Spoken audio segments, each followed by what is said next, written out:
Hello, j'espère que tu vas bien. Bienvenue dans cette nouvelle vidéo. Aujourd'hui, de quoi allons-nous parler? Aujourd'hui, j'ai envie de te parler de comment on fait pour rester focus et travailler plusieurs heures d'affilée. Travailler 3 heures, 4 heures d'affilée. Alors, j'avoue que au début, moi, j'étais pas du tout comme ça, on va pas se mentir. Je pense que comme pas mal de monde, il y a toujours ce problème avec la procrastination, le fait de se déconcentrer assez rapidement. Mais vraiment, depuis l'année dernière, je cultive vraiment cette façon d'être davantage concentrée dans les tâches que je fais et de faire des sessions deep focus, entre guillemets, de travail. Ce qui fait que, par exemple, aujourd'hui, j'ai travaillé sur mes projets personnels et je pense que j'ai travaillé littéralement 7 heures d'affilée. Donc, je ne vous recommande pas de faire ça. Mais j'ai réussi à développer des moyens pour réussir à travailler davantage et je vais les partager avec vous parce que ça peut être utile que vous soyez un étudiant, que vous soyez déjà dans le monde du travail ou encore que vous soyez à votre compte. On a toujours besoin de réussir à se concentrer davantage sur ces tâches pour les faire efficacement, avancer et ensuite bien profiter de sa journée.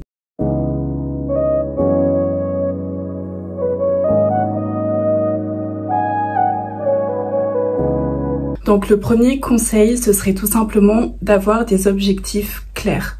En fait, je m'en rendais pas compte avant, mais lorsque on n'a pas des objectifs clairs dans notre tête, forcément, le travail ne peut pas aller avec. Qu'est-ce que j'entends par là?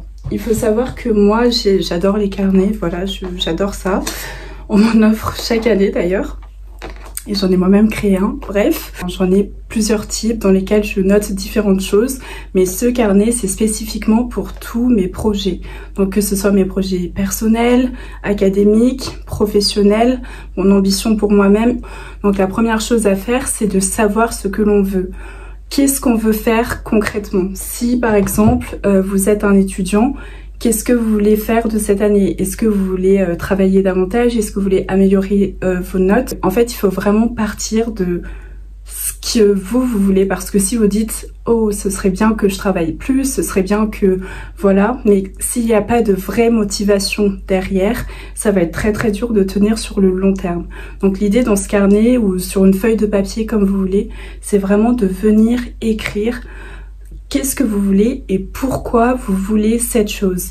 Et donc ça peut être quelque chose sur le long terme et c'est ça qui va vous faire tenir dans la durée pour pouvoir travailler davantage. Moi, si je peux faire des sessions de 3-4 heures d'affilée, c'est parce que je sais pourquoi je fais ça. Je sais que derrière j'ai un but ultime et que ok, aujourd'hui j'ai travaillé 4 heures, donc j'ai peut-être pas trop vu la lumière du soleil, mais je sais pourquoi je fais cela et je sais aussi que après ces 4 heures, je serai fière de moi et je peux m'accorder du temps de repos. Donc ça, c'est le premier conseil. Ayez des objectifs clairs, mais vraiment clairs, c'est-à-dire mesurables, donc avec des chiffres en termes de temps, en termes de durée, en termes de, je sais pas, métier précis ou domaine, enfin des éléments comme ça. Donc un objectif qui est mesurable et quelque chose qui vous tient vraiment à cœur et une raison pourquoi vous voulez faire ça. Donc une fois que vous avez déjà ça à l'esprit, comment on fait pour changer petit à petit ses habitudes? Si vous n'avez pas l'habitude de travailler beaucoup, ça va être hyper dur de passer directement à des sessions de 3 heures. En fait, se forcer à travailler énormément d'un coup, c'est la meilleure façon de se dégoûter du travail. Donc la première chose à savoir, avant de se mettre à travailler, c'est pourquoi des fois j'ai pas envie de travailler, pourquoi des fois je procrastine. En fait, la procrastination, et j'ai mis longtemps à le comprendre, c'est que c'est pas forcément lié au fait qu'on n'a pas envie de faire quelque chose, mais c'est plutôt parce que des fois on va avoir tendance à éviter une chose à faire pour X ou Y raison. Je m'explique. Pendant la période des partiels, on a souvent ce moment où on se dit « Bon, je commence mes révisions demain. » Et demain arrive, je commence ce soir. Et ce soir arrive et on commence toujours pas ses révisions. Et donc là, par exemple, ça peut s'expliquer par plusieurs choses. Ça peut être parce que vous savez que vous allez passer des partiels et du coup, vous avez toujours eu une mauvaise expérience des partiels. Donc, c'est quelque chose qui est difficile pour vous, qui vous ramène des mauvais souvenirs. Vous avez peur d'échouer, vous avez plein de peur en fait, ce qui fait que ça vous bloque inconsciemment dans vous mettre à travailler. C'est pas que vous n'avez pas envie d'avoir votre année, c'est pas que vous n'avez pas envie de vous mettre à travailler, c'est que il se peut que vous ayez des blocages que vous n'avez pas encore ciblés. Moi, je sais que pendant très longtemps, lorsque je devais préparer des concours ou des éléments comme ça, j'étais tellement dans un état de stress, et donc c'était parce que j'avais peur d'échouer et de décevoir certains proches que finalement ça me tétanisait face au travail, ce qui faisait que je procrastinais, mais parce que j'avais peur d'échouer. Et ça, littéralement, c'est des freins dont on peut ne pas se rendre compte et qui vont vraiment vous bloquer dans votre travail. Donc l'idée, ça va être aussi de comprendre pourquoi vous n'arrivez pas à vous mettre à travailler. Ensuite, comme je disais, c'est impossible de commencer à travailler 3 heures d'un coup si vous n'êtes pas du tout habitué. Donc la manière dont je m'y suis prise, c'est tout simplement de faire des micro-sessions de travail. J'ai d'abord commencé par travailler 3/4 d'heure. Et après je faisais une petite pause, puis je retravaillais 3/4 d'heure. Et c'est ça qui m'a permis petit à petit d'avoir un rythme de travail et de me dire bah voilà, c'est juste une session de 45 minutes, après je suis libre, après je peux faire ce que je veux. Et donc commencer petit et ensuite augmenter. Un autre moyen de travailler davantage, c'est de vous dire ok, moi je pense que pour atteindre mon objectif, je pense que pour bien réviser, ce serait bien si par exemple pour mes partiels, je révisais à peu près 4 heures par jour. Et vous ne vous imposez pas de choses trop rigides en mode de 8h à 9h je travaille, puis de 9h à 10h je prends mon petit déjeuner. Enfin, vous voyez, pas de cadre trop rigide, mais vraiment quelque chose où vous vous dites j'ai 4 heures aujourd'hui à réaliser pour mon travail. Il faut que je trouve le temps dans ma journée d'accorder 4 heures à mon travail. Je m'organise comme je veux, mais je me fais la promesse interne que ces 4 heures de travail seront effectivement faites. Donc, partez plutôt comme ça et ça vous fixe un cadre qui est beaucoup moins rigide et où vous avez beaucoup plus de souplesse. Parce que par exemple, si vous avez un imprévu, ça peut arriver à tout le monde, et bien si vous avez un cadre trop rigide, si vous êtes trop perfectionniste, vous pouvez être en colère contre vous, vous pouvez être frustré, et tout ça, c'est des éléments qui vont vous faire retomber entre guillemets dans l'évitement du travail. Ensuite, quelque chose de fondamental à mes yeux et que j'ai aussi mis longtemps à mettre en place, c'est que il faut comprendre que changer une habitude, c'est très difficile pour la simple et bonne raison que nous sommes des êtres d'habitude. C'est-à-dire que 80% des choses que l'on fait dans une journée est inconsciente. C'est-à-dire qu'on le fait de façon mécanique. Quand je me lève, je fais mon lit. Ensuite, je petit déjeune. Ensuite, je brosse mes dents. Ensuite, je me douche. Ça, c'est vraiment des rituels que chacun va avoir dans sa propre vie et qui vont être mécaniquement effectués chaque journée.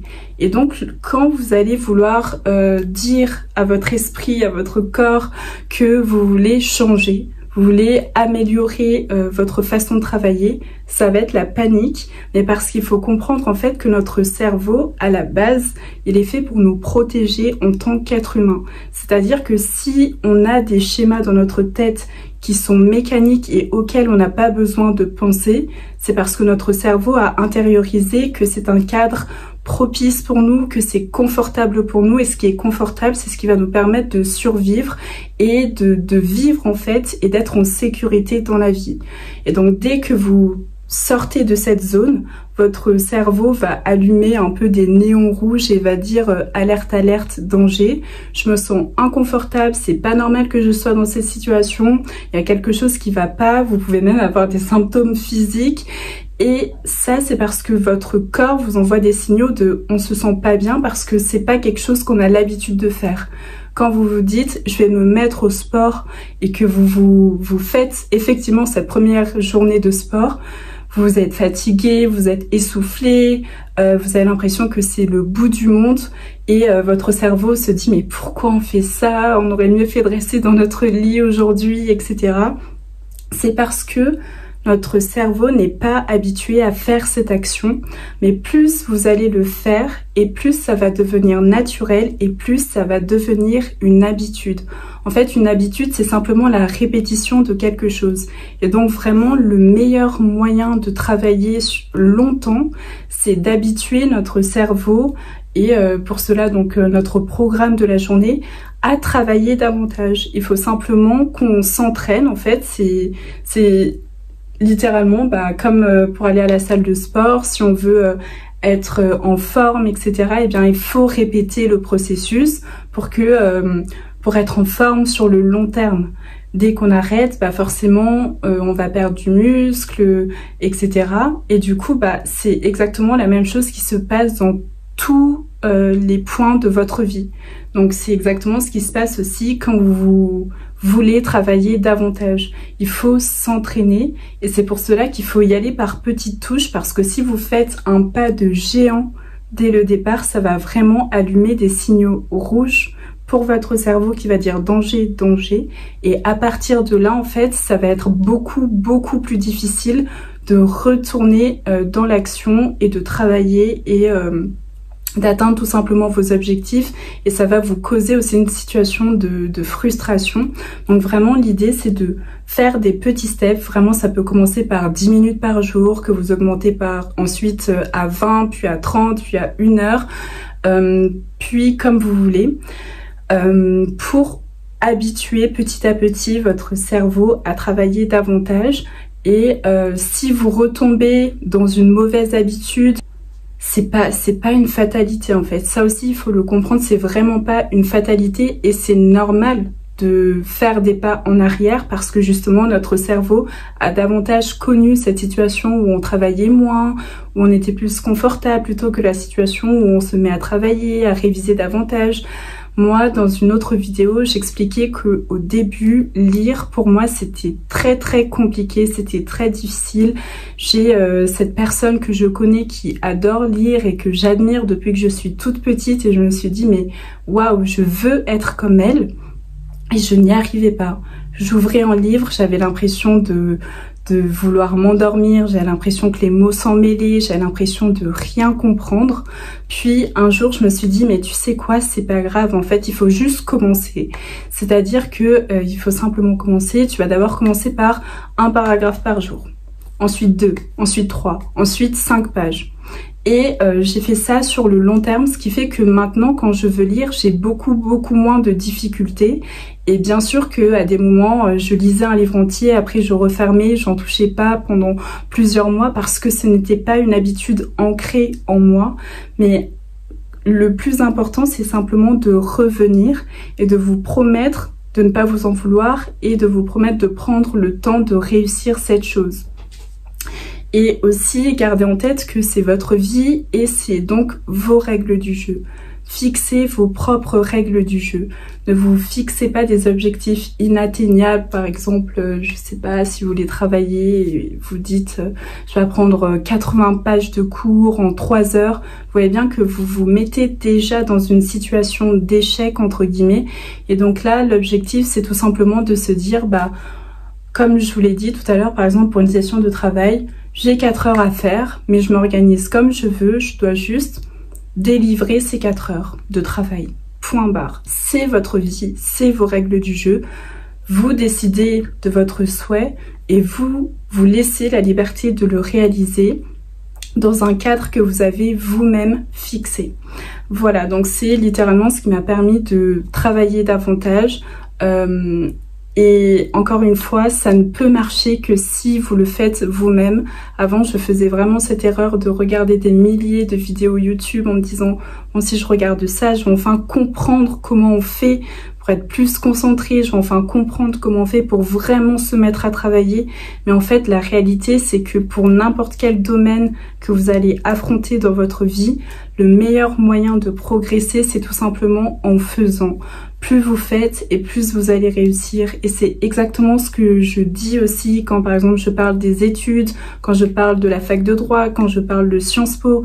La manière dont j'ai réussi à augmenter mes moyennes générales dans ces différentes disciplines, c'est tout simplement parce que je me suis vraiment entraînée sur les exercices et je ne m'arrêtais pas simplement à apprendre le cours, mais je m'exerçais, je me mettais en situation de faire ces exercices. C'est en faisant que vous allez progresser, mais vous avez toute la marge du monde pour le faire. Donc moi je vous souhaite énormément de courage et rien que le fait de cliquer sur cette vidéo, ça montre que vous êtes sur le bon chemin. Donc je vous souhaite une excellente journée et je vous dis à bientôt pour une autre vidéo.